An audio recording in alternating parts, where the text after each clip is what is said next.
$2,400 transformation in 2 hours and 15 minutes. Say what? Ready? Go. My friend has really fine hair here. So I'm going in and I actually just want like little ribbons of color. So I'm actually just going in and I'm going to go up vertical. Okay, here's the deal though. Is it vertical though or is it horizontal? Okay, whatever. Just go up the back like you would. You see that little gap in the middle that I left? So I did like 2 underneath and then I left a gap and then I'm going to do 2 closer to the hairline. Number 1, I want to create ribbon, so I need plenty of negative space. Number 2, the extensions go there, so like, don't waste your time. She's never not going to have extensions. So I want you to watch my hands when I do these wide of sections, because I'll take my big color brush, which is the Nikki Wildflower slice time brush, and I actually like shape the foil to the head. So like, I'm going to turn her to the side. Slow it down here for you. So I paint the underneath first and then I lay down the slice, right? I'm going to turn her for you here. And now you actually have to just like sort of gently take your hands and adjust the foil so that it stays with the shape of the head. Otherwise it's going to slip if you take sections this wide. So now I'm going in with my Nikki Wildflower slice time brush, and it's really big, so it saturates it really well. Now with these slices, I actually use a highlighting comb to sort of like break up, it almost creates like an air touch kind of effect. So I take the big section and I use like a highlighting comb. A lot of different companies make those highlighting combs. I used a Fermar one in this particular case, and I just break up the section a little bit. And it just diffuses it. I'm going to be kind and slow it down for you. So see, I take that comb and then I wiggle my finger through and I separate the section, and it kind of almost creates an air touch effect. But like, I'm not that good with air touch because I'm like fumbling around with the blow dryer. It's not for me. It's just not for me. It's a great technique, but just like, I can't do it. No. So I shape it with the head, and I'm leaving plenty of space in between, almost like 1.5 inches in between each section at this point. And I sandwich it. And because I really want to create like a gorgeous diffused look that has plenty of negative space and warmth in it, I'm going to have to go in between and do a little bit of color. So Megix10 Lightener, it processes pretty quickly. Now my face frame, I'm going to do a few back-to-back foils here. And after you do those few back-to-back foils, do yourself a favor. You have to leave a gap in between the next section. By the way, my name's Nikki, if you're new here, and I teach hairstylists how to do high-ticket services in a fraction of the time so that they can work less and make more.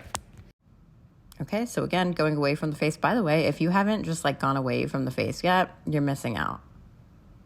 So I saturate the back first, then I go over it. Look at these candy cane foils. They're the cutest thing I've ever seen in my life. I've seen cuter things. There's babies, there's like dogs, but these foils are very cute. They're up there.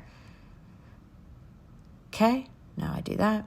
And when I go in between, so I'm not going to go in between and do low lights or anything like that. It doesn't really make sense. Now I'm doing the face frame, and I'm going to tell you why. If you're using 10-minute color, which I am in this case, and I'm going in between with a 631 from Megix10, I need to let her hair process a little bit before I go in between. Otherwise, that 10-minute color is going to be sitting there for like ever. So get all the foils in first. This way, you're not wasting any time. Then go in with your 10-minute color if that's what you choose to use. In this case, she needed like a little bit of warmth in between. Her extensions are warm. We want them to be. We're just like creating that beautiful winter. I don't know. I don't want to make up like a food name for it. It doesn't make any sense. So anyway, I just go in between because the extensions are super, super dimensional. I use the color Bling in Slice Strands, and it is a really, really beautiful, warm, dimensional color. So I got to add a little bit of warmth here, which is why I went in with the 631. Nope, it was just 6.3. It was not 631. I apologize. Don't listen to me. You know what? This is a free video. I messed up. What are you going to do?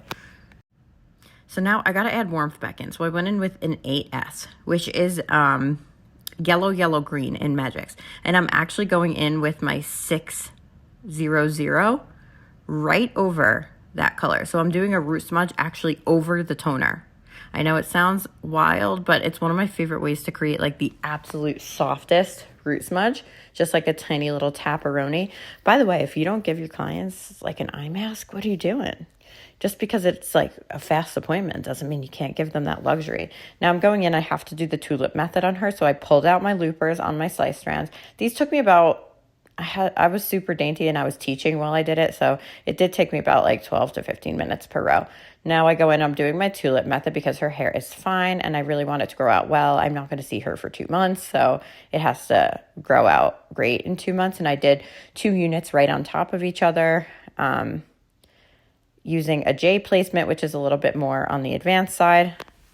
By the way, if you're not certified in slice strands yet, it's like the most ridiculous thing I've ever heard. Like, just stop it.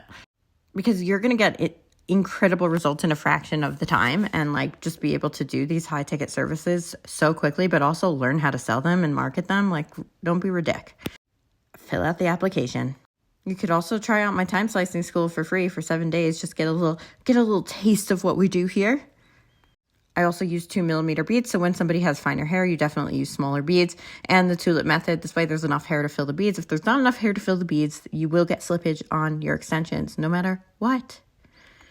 And you're going to watch this and be like, I could do it myself. I could make my own. No, you really can't. Trust me, you're going to ruin someone's hair. The whole point is we're supposed to do the tedious work for you, remember?